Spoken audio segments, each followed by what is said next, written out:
नमस्कार दोस्तों। हिंदी भाषा कौशल एवं संचार के प्रथम बिंदु हिंदी वर्णमाला, वर्तनी और विराम चिन्ह, इन 3 टॉपिक पर यह वीडियो होने वाली है, जिसमें हम बहुविकल्पी 25 प्रश्नों को देखेंगे।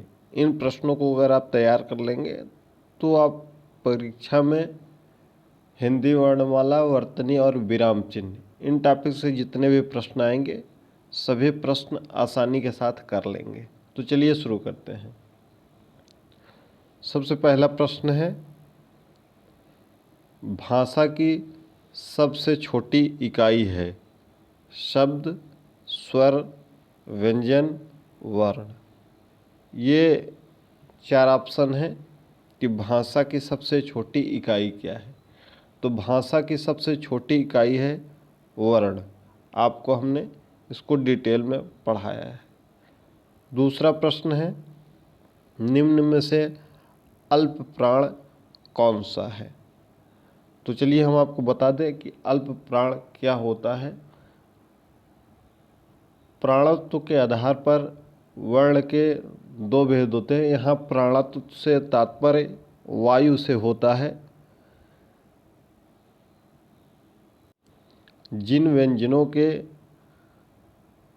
उच्चारण में मुख से कम हवा निकलती है उसे हम अल्प प्राण कहते हैं।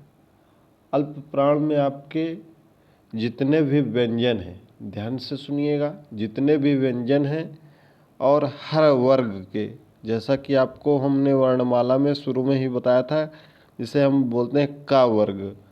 का वर्ग का मतलब होता है क, ख, ग, घ, अंग। ठीक है। चा वर्ग का मतलब होता है चा, छा, जा, झा, इया। टा वर्ग का मतलब होता है टा, ठा, डा, ढा, अड़ा। ठीक। तो अल्प प्राण में जितने भी व्यंजन के वर्ग हैं उनके पहले, तीसरे, पांचवें स्थान पर जो वर्ण हैं, यानी कि विषम स्थान पर, उसे ही हम अल्प प्राण कहते हैं। यानी कि का वर्ग में क, ग, घ। ठीक है। विषम स्थान पर वर्ग के उसे हम अल्प प्राण कहते हैं। साथ ही साथ जितने अंतस्थ हैं वह आते हैं और स्वर सभी आते हैं। स्वर सभी आते हैं। साथ ही साथ जितने अंतस्थ व्यंजन है, अंतस्थ व्यंजन का मतलब है यहाँ पर या, रा, ला, वा, ये आते हैं। या, रा, ला, वा। ठीक है। तो इसमें 2 विकल्प आपका सही होगा। एक पहला विकल्प सही है, एक तीसरा विकल्प सही है। ठीक है। तो अगर ऐसे प्रश्न आते हैं तो इन प्रश्नों में कभी कभी विकल्प आपका 2 सही हो सकता है, तो आप 2 में से कोई भी विकल्प लगा देंगे तो जो विकल्प आपका सही रहेगा ये माना जाएगा। अगर आप बी या डी लगाते हैं तो ये नहीं माना जाएगा, क्योंकि जब देखेंगे आप था यानी कि दूसरे स्थान पर है। ठीक है। फा भी दूसरे स्थान पर है, तो ये अल्प प्राण नहीं होता है। ठीक है। अल्प प्राण में पहले, तीसरे, पांचवें स्थान पर होते हैं। साथ ही साथ जो अंतस्थ व्यंजन यानी कि या, रा, ला, वा हैं वह हैं, और जितने स्वर हैं वह सब अल्प प्राण हैं। अब अगला प्रश्न है, निम्न में से महाप्राण कौन सा है? इसमें भी बताया है कि महाप्राण वह हैं जो दूसरे और चौथे स्थान पर हैं व्यंजन में, दूसरे और चौथे स्थान पे हैं। और जितने ऊष्म व्यंजन हैं, ऊष्म व्यंजन का मतलब है श, ख, स, ह। ठीक है। ये 4 ये ऊष्म व्यंजन में आते हैं। तो आपका स्वर तो आएगा नहीं, ये पहला विकल्प कट गया। का और ग नहीं होगा, यह कट गया। यह अल्प प्राण है। चा, यह अल्प प्राण है।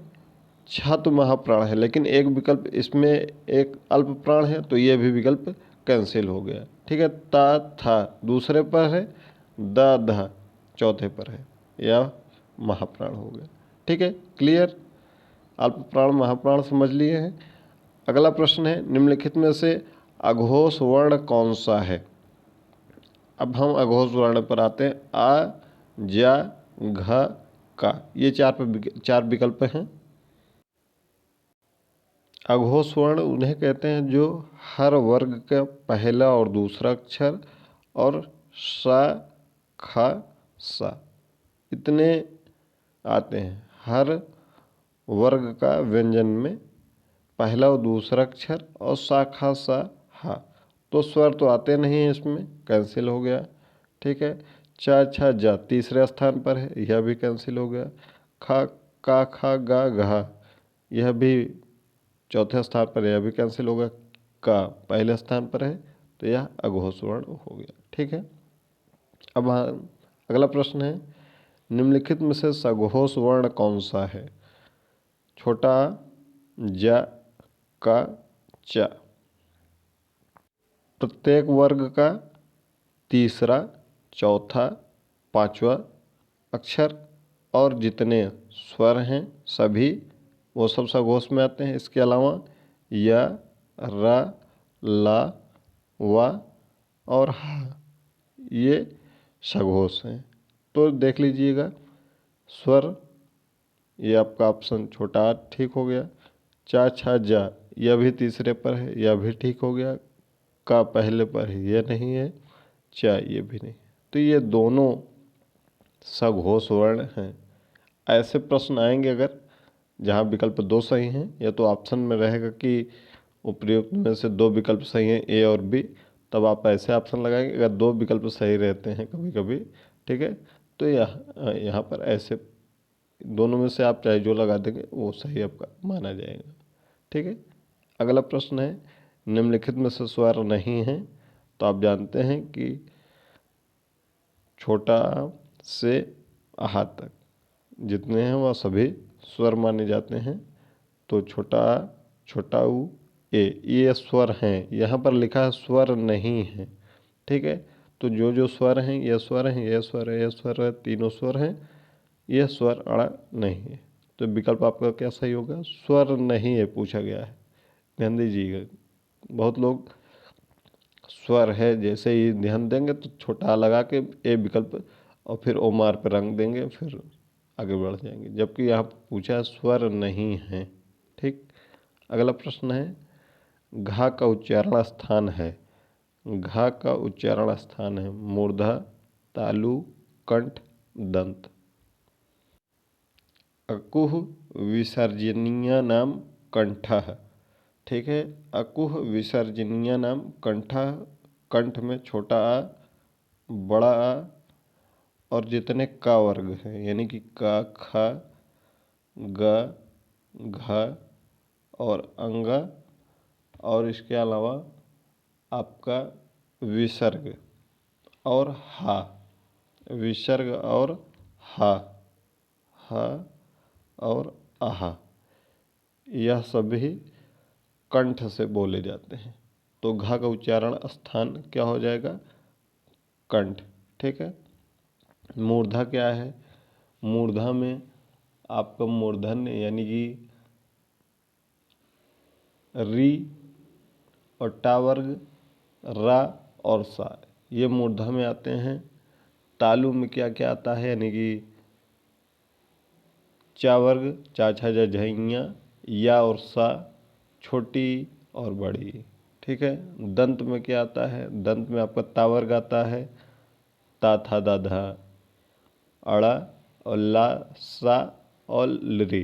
ठीक है, ये चारों ऑप्शन के चारों आपको हमने डिटेल बता दिया है। अगला प्रश्न है, हिंदी वर्णमाला में स्वरों की संख्या कितनी है। तो 8, 9, 11, 12 ये ऑप्शन दिए हैं। हिंदी वर्णमाला में स्वरों की संख्या 11 मानी जाती है, लेकिन स्वर हैं 13। ठीक है, और मात्राएं कितनी हैं, 10। तो कभी कभी आपसे यह ऑप्शन, यह तीनों आप याद रखिएगा, ऑप्शन में अगर तीनों में से कोई एक है तो आप तीनों में से कोई भी मार लीजिएगा। ठीक है, लेकिन अगर ऑप्शन में तीनों हैं तो आप उपयुक्त 11 सही होगा। ठीक है, अगर तीनों में दिया है तो 11 ठीक होगा। अगर तीनों में से एक है विकल्प तो आप इनमें से कोई भी लगा दीजिएगा, 10, 11, 13। निम्नलिखित इनमें से संयुक्त व्यंजन कौन सा है? अढ़ा, अड़ा, अड़ा और ज्ञ। तो ये दोनों देखिए, ये द्विगुण व्यंजन है, संयुक्त व्यंजन नहीं है। यह केवल व्यंजन है अड़ा। ज्ञ जो है संयुक्त व्यंजन है। संयुक्त व्यंजन कितने हैं? 4 हैं। पहला है छत। ठीक है, यह छत्र किस किस वर्णों से मिलकर बनता है? तो ध्यान दीजिएगा, का आधा रहेगा, हलंत रहेगा, धन सा। ठीक है, इसको जरूर लिख लीजिएगा या प्रश्न आपसे पूछा जा सकता है। त्रा किससे मिलकर बनता है? ता नीचे हलंत रहेगा पहले वर्ड में, दूसरे में नहीं रहेगा, इसको याद रखिएगा। क्योंकि आपसे जब प्रश्न पूछा जाएगा, हो सकता है दोनों में हलंत ऑप्शन में लगा के पूछा जाए, तो यहाँ पर हलंत नहीं रहेगा। और ज्ञ है, ज्ञ जो कि आपका ज धन ञ। ठीक है, और एक है त्रा, स्रा। ठीक है, जो आपका स्रा है वह बना है श धन र। ठीक है, ये 4 संयुक्त व्यंजन हैं। अगला प्रश्न है, अभी हमने बता ही दिया है, छत्र किन वर्णों से मिलकर बना है? का के नीचे हलंत लगा है, इसमें हलंत नहीं है, ये कट जाएगा। का और शा मिलकर क्या बनता है? तो ये कोई मिलकर नहीं बनता है ना। ठीक है, छत्र और का और शा पीछे हलंत है, ये भी कट गया। तो हमने बताया पहले हलंत रहेगा, फिर पेट फार सा, ये वाला सा रहेगा। ठीक है, अगला शुद्ध वर्तनी का चयन कीजिए। हमने आपको बताया कि इसमें हम 3 टॉपिक को कवर कर रहे हैं, जो पहले पॉइंट में हैं। 25 प्रश्न हैं इसमें से। तो अब हम वर्तनी कार्य आ जाते हैं। शुद्ध वर्तनी का चयन कीजिए। सृष्टि, सृष्टि, श्रेष्ठ, सृष्टि। तो इसमें से शब्द से शुद्ध कौन सा है? सी आपका विकल्प सही है। विकल्प सी सही। ठीक है,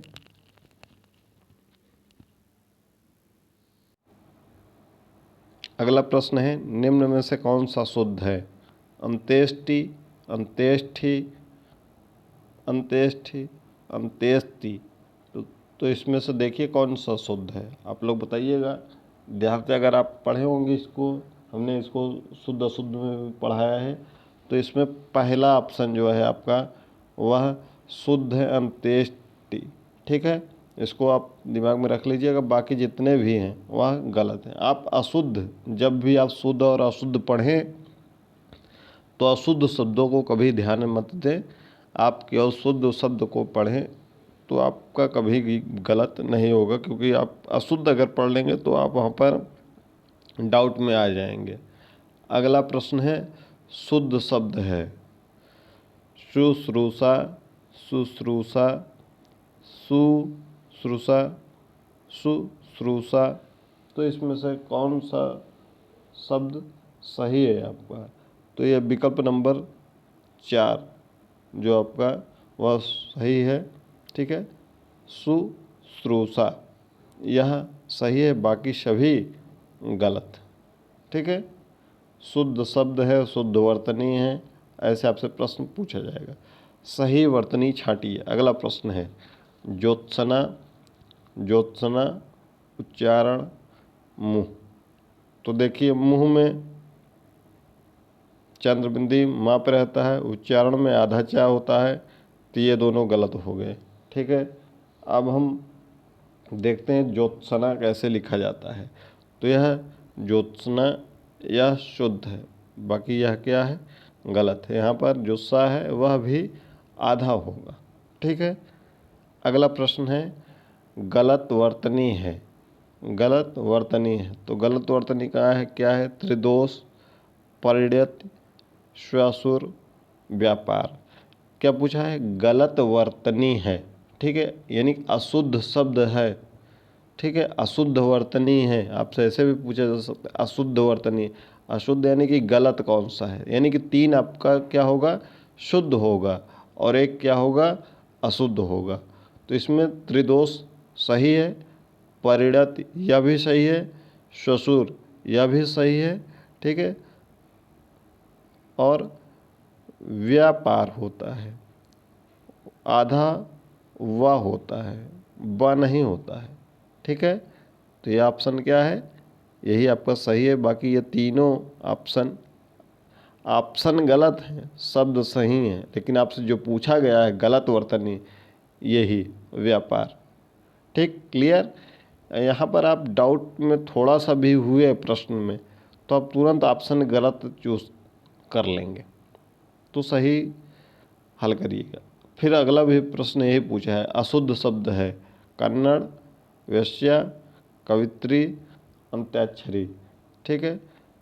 तो कन्नड़ यह शुद्ध है, ठीक है, वेश्या भी ठीक है, कई लोग वैश्या बोलते हैं ऐसे, यह गलत है, ठीक है।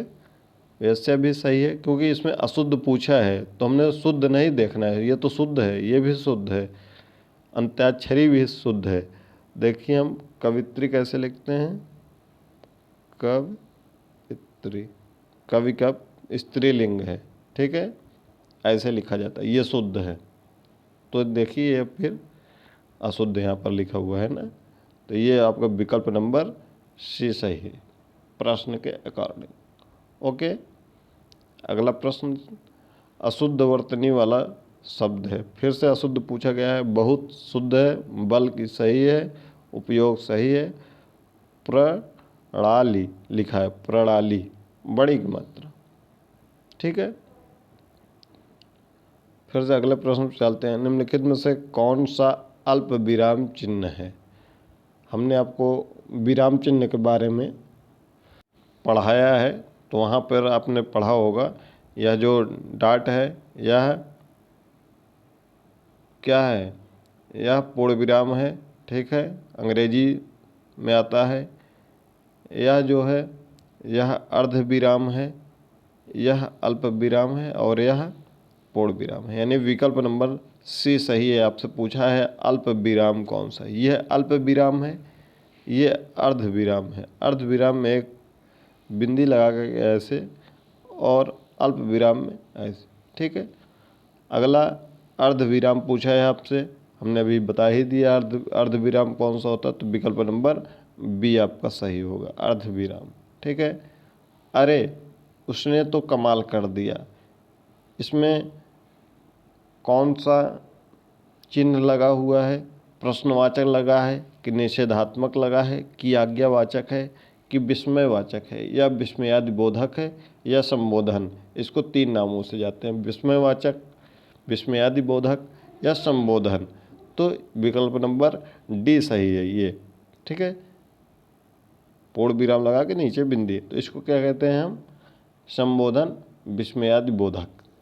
तो इसको भी ध्यान रखिएगा, जितने भी चिन्ह बताया गया है विराम चिन्ह अच्छे से पढ़ लीजिएगा, आपका एक एक प्रश्न सही हो जाएगा। अगला तो सिंपल सा प्रश्न है, प्रश्नवाचक चिन्ह, यह पूर्ण विराम का चिन्ह है, यह योजक चिन्ह है, यह अर्ध विराम का चिन्ह है और यह प्रश्नवाचक। तो विकल्प नंबर बी आपका सही होगा, यह योजक चिन्ह है, ठीक है। अगला प्रश्न है, निम्नलिखित में द्विगुण व्यंजन है।